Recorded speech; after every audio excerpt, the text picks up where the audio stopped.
എല്ലാവർക്കും നമസ്കാരം. പുതിയൊരു വീഡിയോയിലേക്ക് എല്ലാവർക്കും സ്വാഗതം. വൈശാഖ പുണ്യമാസത്തിലെ ഏറ്റവും പ്രധാനപ്പെട്ട മോഹിനി ഏകാദശിയെക്കുറിച്ചാണ് ഇന്നത്തെ വീഡിയോ. ഈ വർഷം മോഹിനി ഏകാദശി വരുന്നത് 2025 മെയ് 8 വ്യാഴാഴ്ചയാണ്. ഭഗവാൻ മഹാവിഷ്ണുവിന് ഏറെ പ്രിയപ്പെട്ട വൈശാഖ പുണ്യമാസത്തിലെ ഓരോ ദിവസവും വിശേഷമാണെങ്കിലും വൈശാഖ മാസത്തിലെ ഏകാദശി മഹാവിഷ്ണു ഭക്തർക്ക് ഏറെ പ്രാധാന്യമുള്ള ദിവസമാണ്. ഇത്തവണ ഏകാദശി വരുന്നത് ഭഗവാന്റെ പ്രിയപ്പെട്ട ദിവസമായ വ്യാഴാഴ്ചയാണ്. അതിനാൽ ഇത്തവണത്തെ ഏകാദശി വളരെ പ്രാധാന്യമർഹിക്കുന്നു. വനവാസകാലത്ത് സീതാവിയോഗത്താൽ ദുഃഖിച്ചിരുന്ന ശ്രീരാമദേവന് വസിഷ്ഠ മഹർഷി നൽകിയ ഉപദേശം മോഹിനി ഏകാദശി വ്രതം അനുഷ്ഠിക്കുക എന്നുള്ളതായിരുന്നു. ശ്രീകൃഷ്ണന്റെ നിർദ്ദേശപ്രകാരം യുധിഷ്ഠിരനും മോഹിനി ഏകാദശി നോറ്റിരുന്നു എന്ന് പുരാണങ്ങളിൽ പറയുന്നു. ദശമി, ഏകാദശി, ദ്വാദശി എന്നീ 3 ദിവസങ്ങളിലായാണ് ഏകാദശി വ്രതം അനുഷ്ഠിക്കേണ്ടത്. ഏകാദശിയുടെ തലേന്നായ ദശമി ദിവസം ഒരിക്കലൂണ് അഭികാമ്യം. ഏകാദശി ദിനം പൂർണ്ണമായി ഉപവസിക്കുകയോ അതിന് സാധിക്കാത്തവർ ഒരു നേരം പഴങ്ങളോ അരിയാഹാരം ഒഴികെയുള്ള ലഘുഭക്ഷണമോ കഴിക്കുക. എണ്ണ തേച്ച് കുളിക്കരുത്. പകലുറക്കം പാടില്ല. പ്രഭാത സ്നാനത്തിന് ശേഷം ശുഭ്രവസ്ത്രം ധരിച്ച് ഭഗവാനെ ധ്യാനിക്കുകയും വിഷ്ണു ക്ഷേത്ര ദർശനം നടത്തി സാധിക്കുന്ന വഴിപാടുകൾ നടത്തുകയും ചെയ്യുക. വിഷ്ണു സൂക്തമോ ഭാഗ്യസൂക്തമോ പുരുഷ സൂക്തമോ കൊണ്ടുള്ള അർച്ചന നടത്തുന്നത് ഉത്തമമാണ്. അന്നേ ദിവസം മുഴുവൻ അന്യചിന്തകൾക്കൊന്നും ഇടം നൽകാതെ തെളിഞ്ഞ മനസ്സോടെ ഭഗവത് ചിന്തകളിൽ മുഴുകിയിരിക്കുക. വിഷ്ണു സഹസ്രനാമം ചൊല്ലുന്നത് ഉത്തമമാണ്. ഭാഗവതം, നാരായണീയം, ഭഗവത്ഗീത എന്നീ ഗ്രന്ഥങ്ങൾ പാരായണം ചെയ്യുകയോ ശ്രവിക്കുകയോ ചെയ്യുക. ഏകാദശിയുടെ പിറ്റേന്ന് ദ്വാദശി ദിവസം ഹരിവാസര സമയത്തിന് ശേഷം മലരും തുളസിയിലയും ഇട്ട തീർത്ഥം സേവിച്ച് പാരണ വീടുക. ഏകാദശി വ്രത കാലയളവിലെ ഏറ്റവും പ്രധാനപ്പെട്ട മുഹൂർത്തമാണ് ഹരിവാസര സമയം. ഏകാദശിയുടെ ഒടുവിലത്തെ 15 നാഴികയും ദ്വാദശിയുടെ ആദ്യത്തെ 15 നാഴികയും കൂടിയ 30 നാഴിക, അതായത് 12 മണിക്കൂർ സമയമാണിത്. ഈ സമയത്ത് അഖണ്ഡ നാമജപം ചെയ്യുന്നത് ഏറ്റവും ഗുണകരമാണ്. ഭഗവത് സാന്നിധ്യം ഏറ്റവും കൂടുതലായുള്ള ഹരിവാസര സമയത്ത് പൂർണ്ണ ഉപവാസം അനുഷ്ഠിക്കുന്നത് അത്യുത്തമമാണ്. മോഹിനി ഏകാദശി ദിനത്തിൽ തുളസി പൂജ പ്രധാനമാണ്.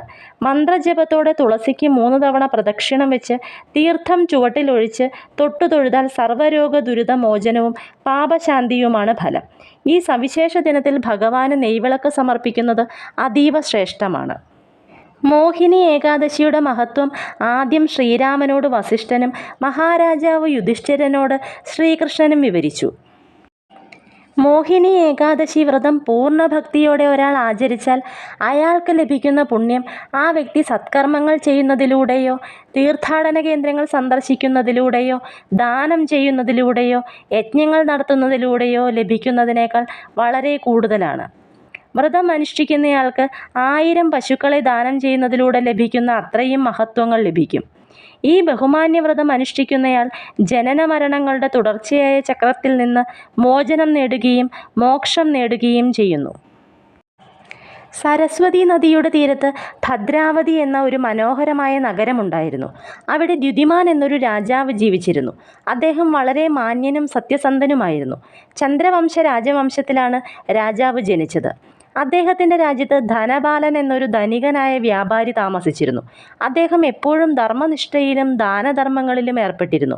ഭദ്രാവതിയിലെ ജനങ്ങൾക്കായി കിണർ കുഴിക്കൽ, കുടിവെള്ളം, വീടുകൾ, പൂന്തോട്ടങ്ങൾ, പുണ്യസ്ഥലങ്ങൾ എന്നിവ ഒരുക്കുന്നതിൽ അദ്ദേഹം എപ്പോഴും തിരക്കിലായിരുന്നു. അദ്ദേഹം മഹാവിഷ്ണുവിൻ്റെ വലിയ ഭക്തനായിരുന്നു. അദ്ദേഹത്തിന് 5 പുത്രന്മാരാണ് ഉണ്ടായിരുന്നത്. അദ്ദേഹത്തിൻ്റെ 5ാമത്തെ പുത്രനായ ദൃഷ്ടബുദ്ധി പാപകരമായ പ്രവൃത്തികളിൽ ഏർപ്പെട്ടിരുന്നു. പിതാവിൻ്റെ എല്ലാ സമ്പത്തും ദൃഷ്ടബുദ്ധി വിവേചനരഹിതമായി ചിലവഴിച്ചു. ഒരു ദിവസം പിതാവ് അവനെ വീട്ടിൽ നിന്ന് പുറത്താക്കി. ഒരുപാട് അലഞ്ഞു തിരിഞ്ഞു നടന്നു ദൃഷ്ടബുദ്ധി. വിശപ്പും ദാഹവും കൊണ്ട് മടുത്ത ദൃഷ്ടബുദ്ധി കൗണ്ഡില്യ മുനിയുടെ ആശ്രമത്തിലെത്തി. ദുഃഖത്താൽ കഷ്ടപ്പെട്ട അദ്ദേഹം കൗണ്ഡില്യ മുനിയുടെ അടുത്ത് ചെന്ന് കൈകൂപ്പി പറഞ്ഞു: ഹേ ബ്രാഹ്മണ, ദയവായി എന്നോട് കരുണ കാണിക്കണം. എൻ്റെ ജീവിതത്തിൽ ഞാൻ നിരവധി പാപങ്ങൾ ചെയ്തിട്ടുണ്ട്. മുമ്പ് ഞാൻ ചെയ്ത എല്ലാ പാപങ്ങളിൽ നിന്നും മോചനം നേടാൻ എന്തെങ്കിലും ഒരു വഴി പറഞ്ഞു തരൂ. കൗണ്ഡില്യ മുനി അതിന് കൊടുത്ത മറുപടി ഇതായിരുന്നു: പുത്ര, വൈശാഖ മാസത്തിലെ മോഹിനി ഏകാദശി എന്ന പുണ്യ ഏകാദശി വരുന്നു. ഈ പുണ്യദിനത്തിൽ വ്രതമനുഷ്ഠിക്കുന്നതിലൂടെ ഈ ജന്മത്തിലെയും മുൻജന്മങ്ങളിലെയും എല്ലാ പാപങ്ങളിൽ നിന്നും ഒരാൾക്ക് മുക്തി നേടാനാകും.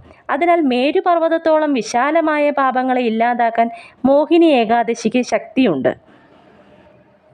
കൗണ്ഡില്യമുനിയുടെ ഉപദേശം കേട്ടതിന് ശേഷം ദൃഷ്ടബുദ്ധി മുനി പറഞ്ഞ എല്ലാ നിർദ്ദേശങ്ങളും പാലിച്ചുകൊണ്ട് മോഹിനി ഏകാദശി ദിനത്തിൽ തികഞ്ഞ വിശ്വാസത്തോടെ ഉപവാസം അനുഷ്ഠിച്ചു. ആ ദിവസം ഉപവസിച്ചതോടെ അദ്ദേഹം പാപരഹിതനായി മാറി.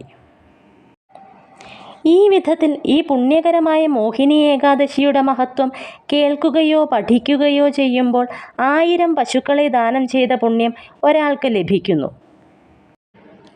ഈ ദിവസം വ്രതമനുഷ്ഠിക്കുന്നതിലൂടെ എല്ലാ ഭൗതിക ആകർഷണങ്ങളിൽ നിന്നും ജീവിതത്തിലെ തടസ്സങ്ങളിൽ നിന്നും മുക്തി നേടാൻ കഴിയും. ഈ ഏകാദശി ദിനത്തിലാണ് മഹാവിഷ്ണു മോഹിനി രൂപം ധരിച്ചത്. അതിനാലാണ് ഈ ദിവസം മോഹിനി ഏകാദശി എന്ന പേരിൽ അറിയപ്പെടുന്നത്.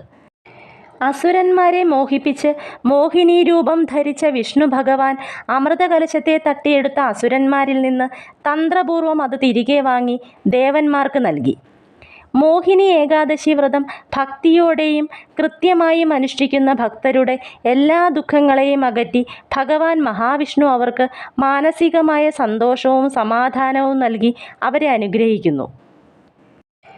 ഈ വൈശാഖ പുണ്യമാസത്തിൽ ഭഗവാൻ മഹാവിഷ്ണുവിൻ്റെ അനുഗ്രഹം എല്ലാ ഭക്തരിലും നിറയട്ടെ എന്ന് ആത്മാർത്ഥമായി പ്രാർത്ഥിച്ചുകൊണ്ട് എല്ലാവർക്കും എല്ലാ നന്മകളും നേരുന്നു.